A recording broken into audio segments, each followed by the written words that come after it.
तो दोस्तों आपके सामने फिर एक वीडियो लेके आ गए हैं। जो हमारा अभी रिसेंट ट्रिप रहा था दिल्ली टू चोपटा, उसके साथ अपनी जो आइटनरी है क्या रहा था वो शेयर करना है और थोड़े बहुत पॉइंट्स बताएंगे आपको। तो बेसिकली हमारा जो ट्रैवल था वो था दिल्ली टू चोपटा। हमने एक ट्रैवलर ग्रुप है उससे बुक कराया था, हिप्पी ट्रैवलर नाम से है। मैं डिस्क्रिप्शन में उनका इंस्टाग्राम या वेबसाइट का लिंक भी दे दूंगा, तो अगर आप कराना चाहें तो इजीली करा सकते हैं। हमारा बहुत अच्छा ट्रिप रहा था, तो मच रिकमेंडेड ग्रुप है। हमारा बेसिकली क्या था कि यहाँ से हम दिल्ली से चोपटा टेम्पो ट्रैवलर आने जाने का इंक्लूडेड था, प्लस वहाँ पर हमारा 2 दिन का स्टे था, 2 नाइट स्टे था कैंप्स के अंदर, वो इंक्लूडेड था। वहाँ का ब्रेकफास्ट डिनर 2 मील्स 2 दिन के वो इंक्लूडेड थे, तो बेसिकली 4 मील हो गए। प्लस जो देवरिया लेक थी और तुंगनाथ का ट्रैक और प्लस चंद्रशिला का ट्रैक, वो जो ट्रैक लीडर जो हमारे साथ था उसका वो इंक्लूडेड था कि अंदर जो गाइडेंस वगैरह रहती है। तो ये बेसिकली हमारा पूरा ट्रिप था जो कि हमें 7,500 पर पर्सन पड़ा था। अब हम आपके साथ ना कुछ जल्दी से शेयर कर देते हैं कुछ पॉइंट्स जो कि आप अपने माइंड में रखिए अगर आप चोपटा की ट्रैकिंग के लिए जा रहे हैं। पापा यूज किया जाता है। तो हम जैसे कि तनवीर ने बताया आपको कि क्या ये सबसे खतरनाक चीज है, साला पता नहीं चलता कितनी देर चलेगी। फर्स्ट पॉइंट जो है, जैसे ट्रैवल दिल्ली टू चोपटा का ट्रैवल जो है अराउंड 15 आवर्स का है।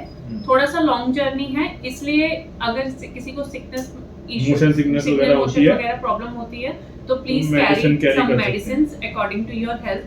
ठीक है, क्योंकि थोड़ा सा हेक्टिक हो जाता है, लंबा है। 1 to 2 आवर्स के लिए एक ये बताना पड़ेगा ना। हमारा बेसिक कैंप में स्टे था, वहां पर जो हमें प्रॉब्लम फेस करने को हुई थी वो इसकी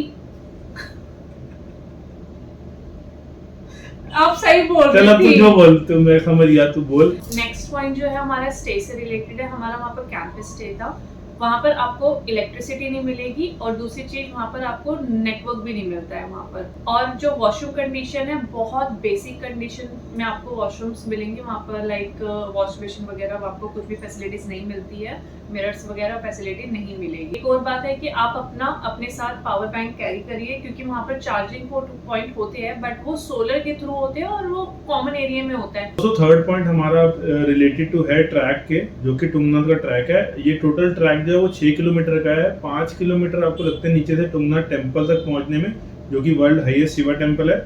उसके बाद 1 किलोमीटर और है जो चंद्रशिला की पीक है, वो मतलब टॉप है एकदम माउंटेन का। तो जो तुंगनाथ है वहां तक तो मैं कहूँगा कि बिगिनर ट्रैक है, और जो 1 किलोमीटर का चंद्रशिला है वहां कभी कभार आधे में या पूरे में बर्फ गिरी होती है, तो बर्फ पे चलना पड़ता है। हमारे साथ भी यही हुआ था, वो कंपैरेटिवली थोड़ा सा टफ है, लेकिन वैसे ओवरऑल बोला जाए तो ये बिगिनर ट्रैक कह सकते हैं, क्योंकि बहुत बंदों ने आके वहाँ ट्रैकिंग इजीली कर ली थी। दूसरे दिन फिर हमारा जो था वो वापस हम कैंप में आ गए थे। दूसरे दिन हमारा था देवरिया का ट्रैक था। वहाँ पर एक बहुत ही सुंदर लेक बनी है, वो 3 किलोमीटर का ट्रैक होता है, 3 किलोमीटर जाना 3 किलोमीटर आना। तो वो जो ट्रैक है देवरिया वाला, वो कंपैरेटिवली मुझे तुंगनाथ के कंपेयर से थोड़ा सा टफ लगा था। नहीं तो वैसे वो भी ट्रैक कोई ऐसा नहीं, वो भी बिगिनर ट्रैक कह सकते हैं। हमने बैक टू बैक 2 दिन करा तो थोड़ा सा हो गया था, नहीं तो वैसे ठीक है।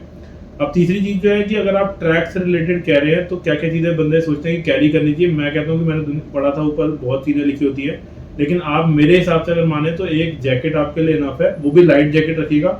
हमने आई गेस डीकैथलॉन से ली थी, बहुत लाइट जैकेट होती है, तो आप वो लाइट जैकेट रखिएगा। प्लस ट्रैकिंग शूज की आपको अगर नीड है तो आप ले जाएं, नहीं तो हम नहीं लेके गए थे, वहां पर इजीली अवेलेबल है ट्रैकिंग शूज जो कि लेने बनते हैं, क्योंकि हमने भी लिए थे। आगे अगर आपको बर्फ पे चलना होता है तो उसकी रिक्वायरमेंट पड़ती है। स्टिक भी वहां से इजीली मिल जाती है, 20 रुपए की स्टिक मिल जाती है, 100 रुपए के जूते मिल जाते हैं। मैं नहीं मानता कि आप इतना वो कैरी करके जाओ, तो इजीली वहां पर चीजें अवेलेबल हैं। सो बेसिकली जब ट्रैक खत्म होता है आप नीचे आते हैं, या ड्यूरिंग द ट्रैक तुंगनाथ वाले वहां पर वॉशरूम भी अवेलेबल नहीं है, तो ये माइंड में रखिएगा। जब आप नीचे उतर के खत्म भी करते हैं तो नीचे खाने पीने की दुकानें तो है, बट एज सच वॉशरूम की उतनी है नहीं। तो स्पेशली अगर गर्ल्स हैं उनके लिए थोड़ी सी ये माइंड में प्रिपेयर करके जाइएगा कि वहाँ पर वॉशरूम कंडीशन उतनी नहीं है। देवरिया में फिर आपको मिल जाएगी, लेकिन वहाँ नहीं मिलेंगी। तो ओवरऑल आई गेस यही हमारा था जो पूरा हमने आपके साथ शेयर किया।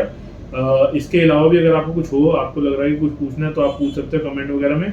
और अगर आप चाहते हैं तो वो जो हमने ट्रैवलर को बताया था उनसे कनेक्ट कर सकते हैं, कि जो कि अच्छा ट्रैवलर है, हम रेकमेंड करेंगे अपने हिसाब से। तो अभी आज तक की आई थिंक अभी की ये जो वीडियो थी इसमें हम यही शेयर करना चाहते थे।